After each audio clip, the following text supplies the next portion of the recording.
کم یو کس په یو ډېره سخته بیمارۍ کې مبتلا شوی دی.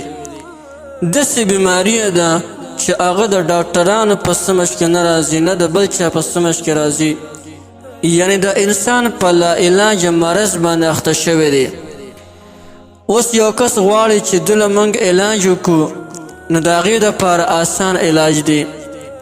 هغه د سورة الانبیاء آیات نمبر 83 رب انی مسنی الضر وانت ارحم الراحمین، چې کم یو کس په داسې بیمارۍ کې مبتلی چې د هغې علاج ممکن نه وي، یعنې د هغې علاج نه کیږي، یا هغه بیماري د چا په سمج کې نه راځي، نو هغه کس ته په خپله دا آیات مبارک په کثرت سره وایي، یعنی دا آیات مبارک ته ډېر ډېر وایي، الله جل جلاله به هغه لا علاج مرض والا مریض ته شفا ورکړي او روغ بشي.